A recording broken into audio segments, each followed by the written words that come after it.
এই জগতের সবথেকে বড় ধনী যার নাম জগৎ শেঠ লালা বাবু।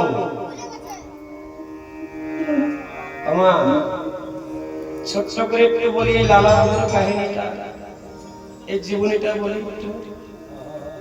তোমরা জানো, তোমাদের জানা আছে, তাও ভক্তরা বসে থাকে কেন?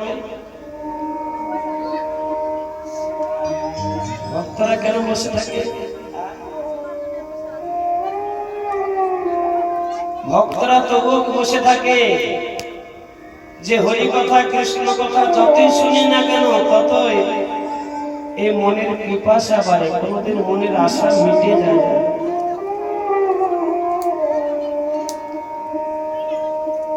এই জগৎ সেটার লালা বাবু, এই জগতের দ্বারা সব থেকে বড় ধনী এই লালা বাবু একদিন গঙ্গাতে নৌকা ভ্রমণ করছিল।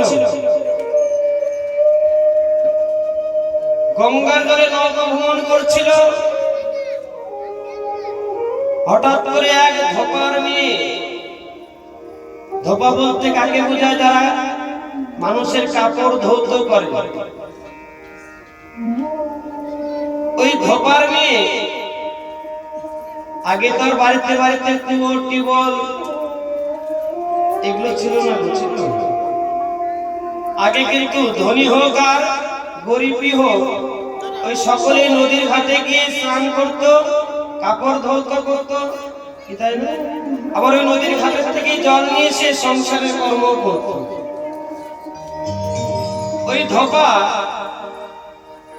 গঙ্গায় কাপড় ধৌত করছে,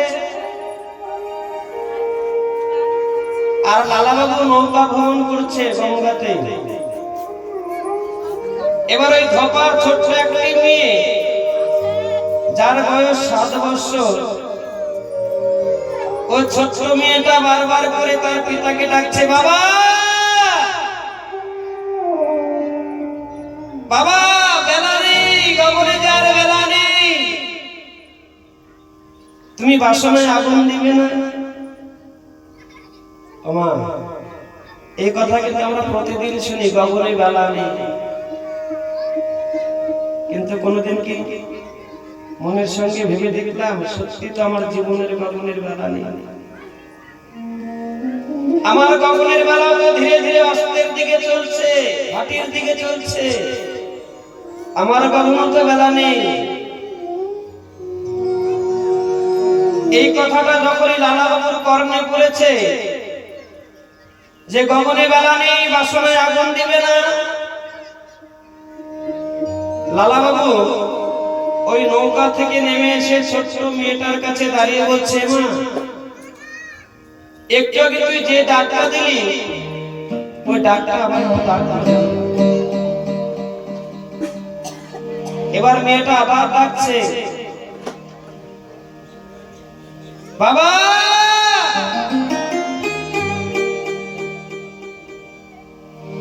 গগনে যে বেলা নেই, তুমি কি বাসনায় আগুন দিবে না?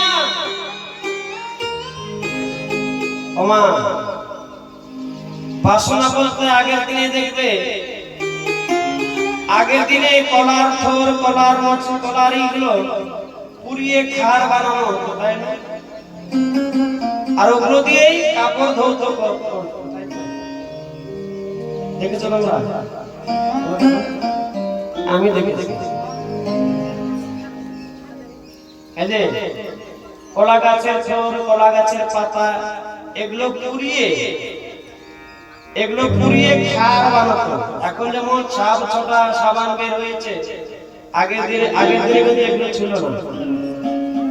কলা গাছের পাতা, কলা গাছের থোর এগুলো পুড়িয়ে খার বানিয়ে ওগুলো দিয়ে কাপড় ধুতো। তবে মেয়েটা বলছে, বাবা বেলা জানি, তুমি কি বাসনায় আগুন দিবে না? আর লালাবাবু বুঝলে সত্যি তো আমার জীবনের বেলা নেই, সত্যি তো আমার জীবনের বেলা নেই। আমি তো এখন আমার কামনা বাসনা এখন তো আগুন দিলাম না, এখন আমার লোভ লালসায় আগুন দিলাম না।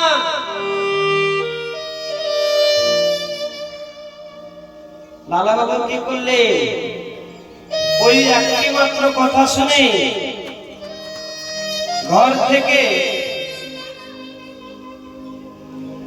থেকে বিদায় নিয়ে সারা জনমের মতো চলে গেল বৃন্দাবনে। বৃন্দাবনে গিয়ে সনাতন প্রভুর কাছে গিয়ে দাঁড়িয়ে বলছে, গুরুদেব আমায় কৃপা করো। সনাতন প্রভু ওই লালা বাবুকে দেখে চিনতে পেরেছে। আচ্ছা বলো তো, তুমি সেই লালা বাবু? তুমি সেই লালা না? লালা বলছে হ্যাঁ। সনাতন প্রভু বলছে, লালা এই পথে সবাই যে দাঁড়িয়ে থাকতে পারে না, লালা এই পথে এলে যে অনেক কষ্ট করতে হয়, অনেক দুঃখ সইতে হয়, তুমি কি পারবে? তুমি তো জমিদার, তুমি তো রাজা, তুমি কি পারবে এই কৃষ্ণ ভজনের পথে দাঁড়িয়ে থাকতে? লালাবাবু বলছে, গুরুদেব একবার যখন ঘর থেকে বের হয়েছি, যতই দুঃখ হোক, যতই কষ্ট হোক, আমি আর এই কৃষ্ণ ভজনের পথ থেকে সরে যাব না। আমায় কৃপা করুন। সনাতন প্রভু বলছে, লালা তোমায় কৃপা করতে পারি। আমার এই আশ্রমের কিছু নিয়ম আছে। কি নিয়ম? আমার আশ্রমে যে কেউ যদি আসে, তাকে যে ব্রজবাসীতে ভিক্ষা করতে হয়, ব্রজবাসীর ঘরে ঘরে গিয়ে ভিক্ষা করতে হয়। তুমি কি পারবে না? সবার ঘরে গিয়ে ভিক্ষা করতে হবে।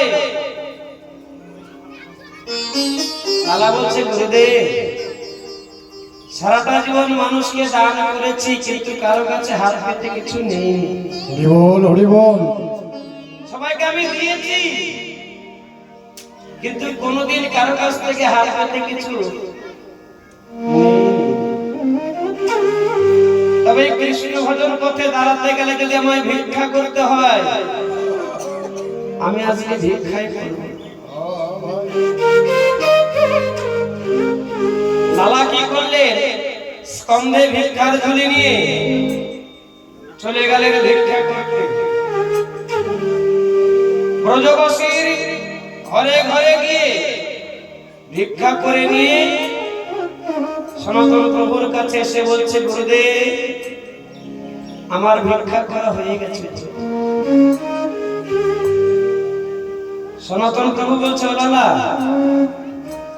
তুমি কি সকলের ঘরেই ভিক্ষা করেছ?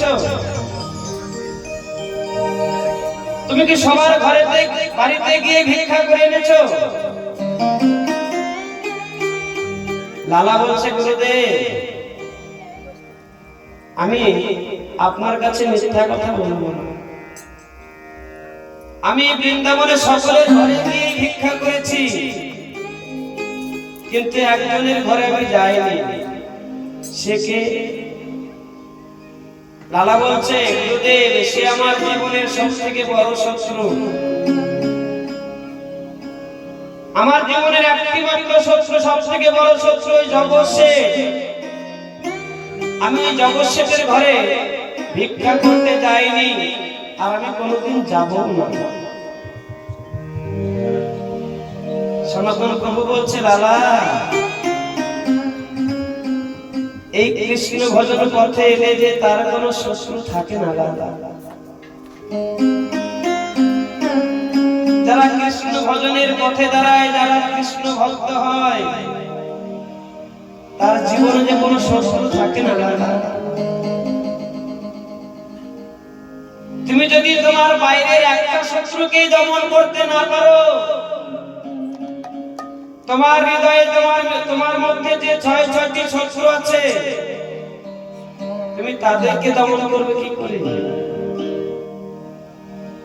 তোমার মধ্যে যে ৬টি শত্রু আছে, তাদেরকে দমন করবে কি করে? লালা যদি এই পথে থাকতে চাও, তাহলে কালকে গিয়ে ওই জগৎশেঠের বাড়ি থেকে ভিক্ষা আনতে হবে। তা না হলে তুমি তোমার ঘরে ফিরে যেও। যখনই এমন কথা বলেছে, লালা বাবু আর দেরি করলেন না।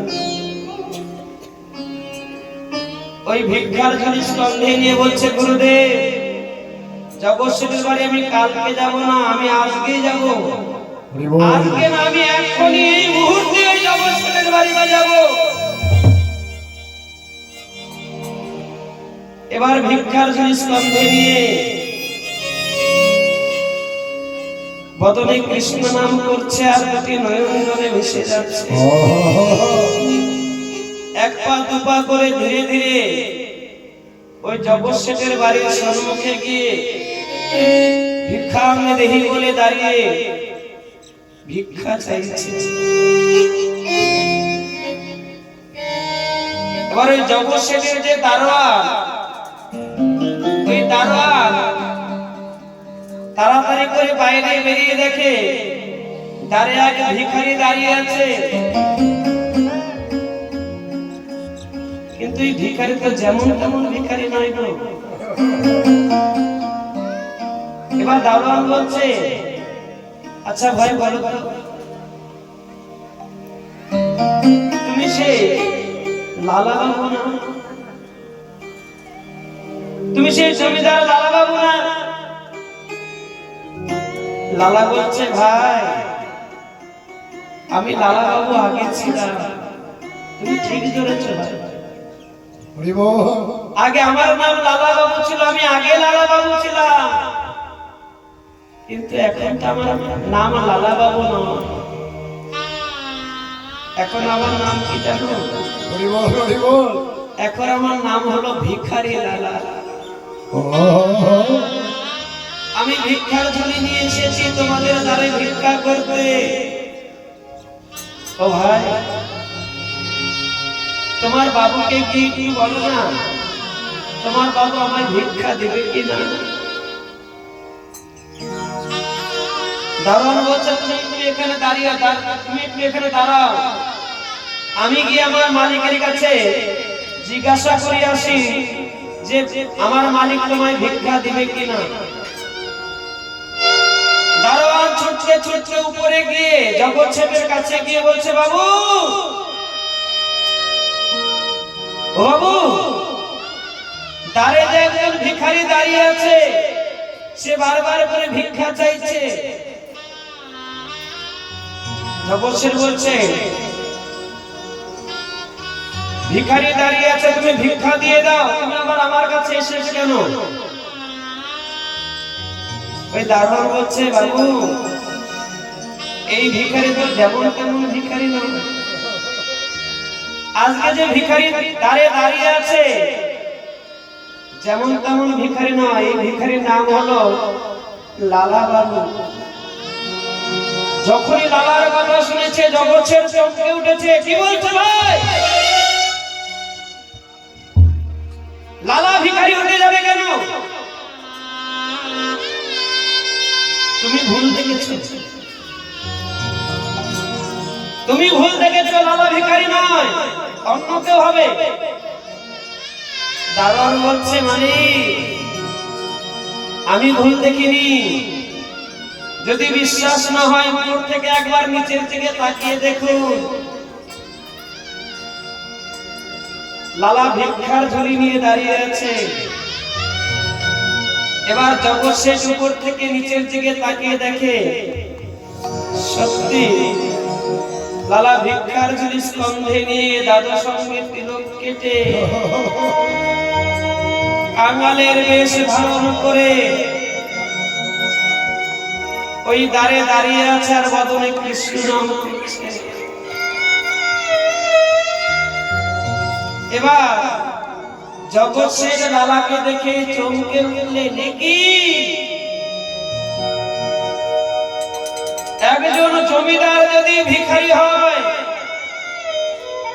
তাহলে তো জমিদার কুলের কলঙ্ক।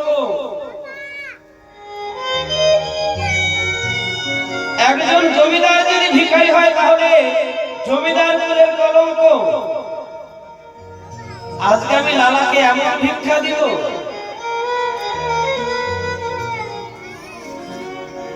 লালাকে আজকে আমি এমন ভিক্ষা দেব যে ভিক্ষা পেলে লালাকে আর কোনোদিন মানুষের দ্বারে গিয়ে ভিক্ষা করতে হবে না।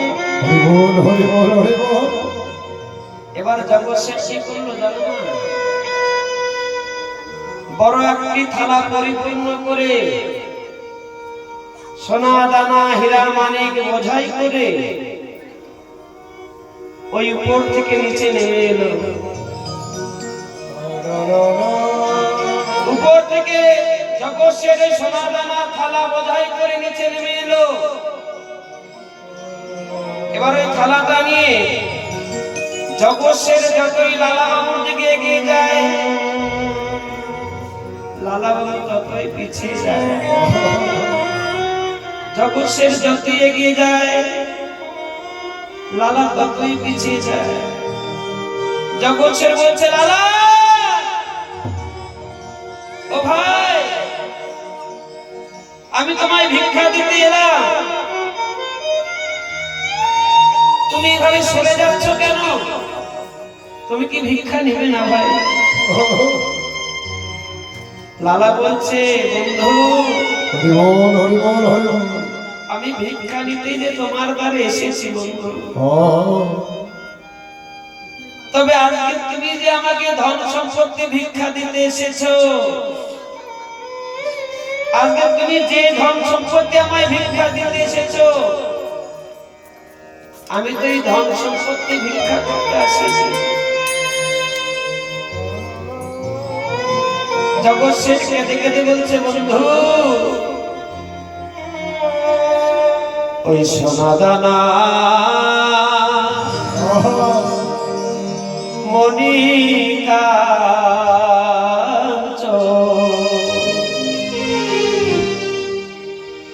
ওই সবই ছিল আমার ঘরে। হরি বল হরি বল হরি বল ভাই।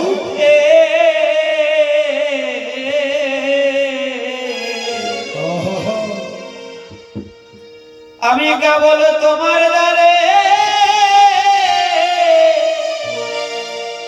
এলাম বন্ধু,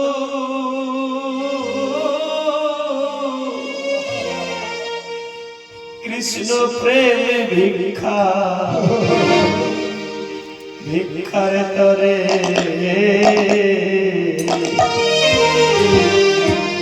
ওই সোনা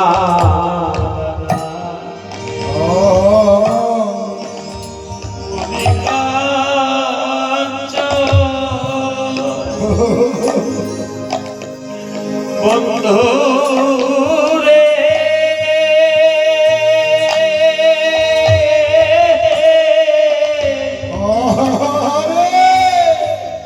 বন্ধু রে, ওরে বন্ধু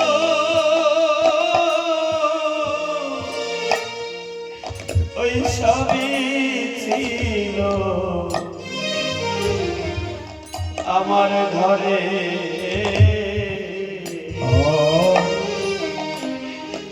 একটু কৃষ্ণ প্রেম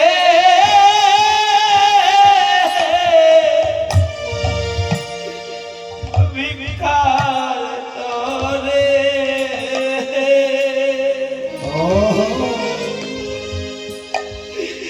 বন্ধুরে,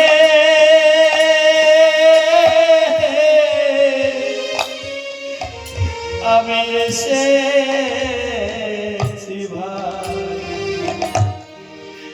তোমার দ্বারে বন্ধু রে।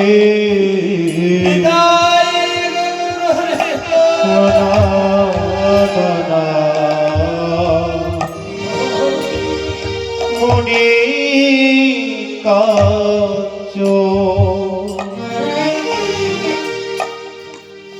সবই ছিল আমার ঘরে।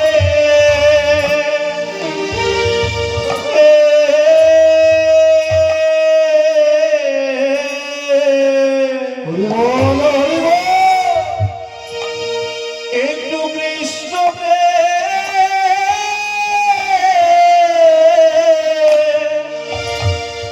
ভক্তি করে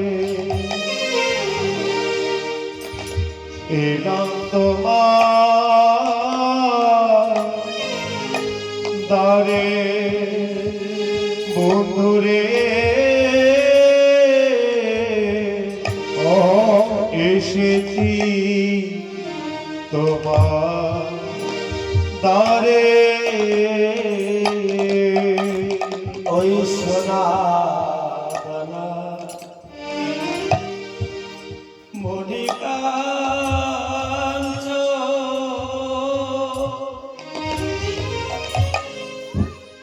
বন্ধু রে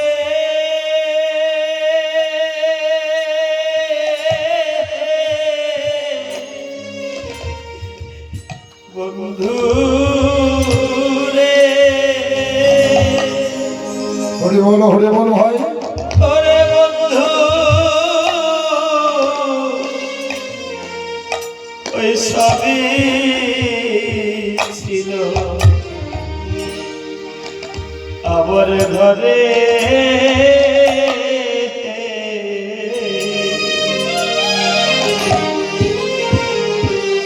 আমি একটু কৃষ্ণ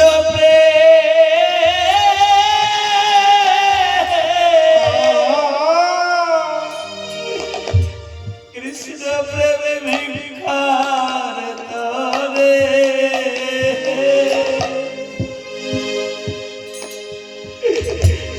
ওরে বন্ধু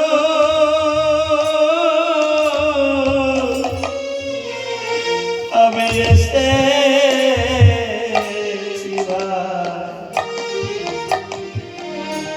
তোমার দ্বারে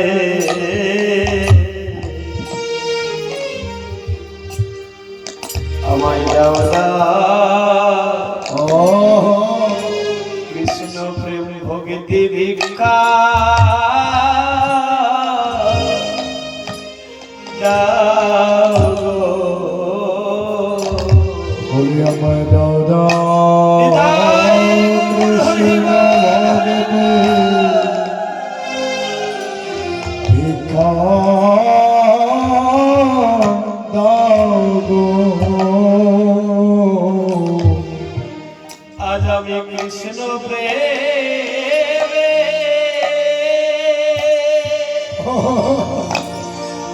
হরি বল আজ আমি কৃষ্ণ প্রেমে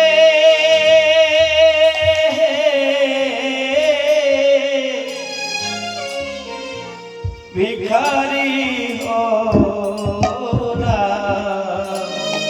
হরি দাও কৃষ্ণ ভগতে ভিক্ষা দাও গো লালার মুখে এমন কথা শুনে জগৎ ছেড়ে চমকে গেল। লালা এ তুই কি বলছিস ভাই? তবে শোনো ভাই, প্রতিযোগিতায় কোনোদিন তুই আমার সঙ্গে পারিসনি। আজকে আমি তোকে পারতে দেব না রে। তুই প্রতিযোগিতায় আমার সঙ্গে কোনোদিন পেরে উঠিসনি, আজকে তোকে পারতে দিব না। ওই জগৎের সোনা দানার থালা দূরে ছুঁড়ে ফেলে দিয়ে ছুটতে ছুটতে লালার কাছে গিয়ে লালাকে বুকে জড়িয়ে ধরে বলছে,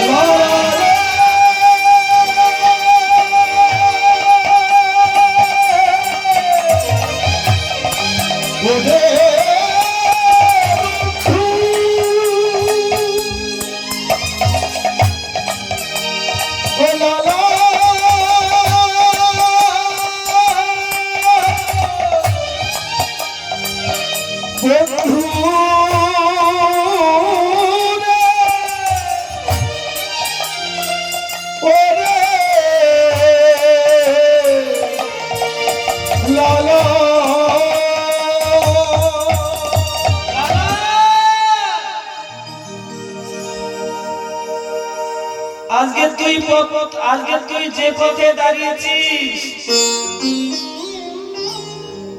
ওই পথে একা একা যাস না লালা।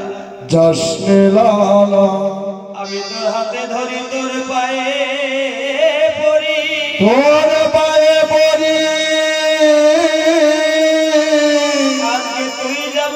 কৃষ্ণ ধনের ধনী হয়েছি, কৃষ্ণ ধনের ধনী হয়েছিস লালা রে ওরে কৃষ্ণ ধনের ধনির পথে একবার আমায় নিয়ে চল, আমায় নিয়ে চল আমায় সঙ্গ ছাড়া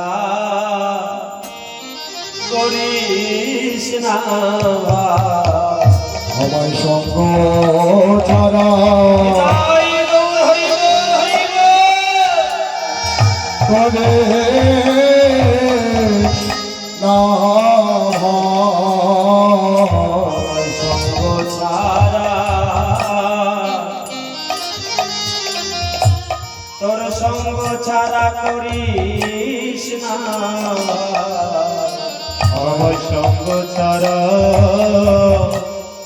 করিস না ভাই। আমায় কৃপা করে এ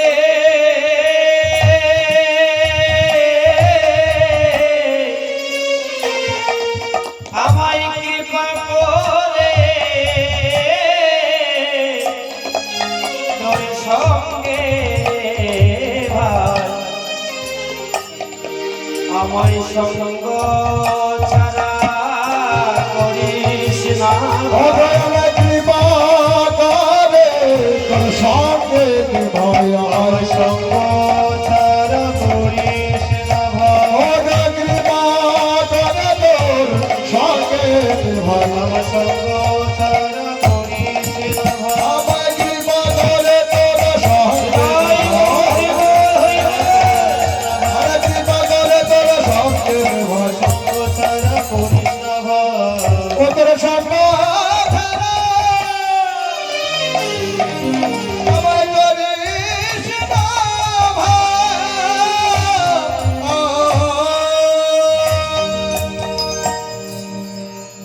ওই জগৎ সেটা লালা বাবু পথের কাঙ্গাল হয়ে রাজা রাজত্ব ছেড়ে দিয়ে বিষয় বাসনা বাড়ি গাড়ি ছেড়ে দিয়ে পথের কাঙ্গাল হয়ে ঘর থেকে বেরিয়ে গেল। যখনই পথের কাঙ্গাল হলো তাদের প্রতি আমার গৌর হরির কৃপা হলো। ওই জগৎ ছেড়ে লালা বাবু শেষে গিয়ে আমার গৌর হরির চরণ পেল। তাই গৌর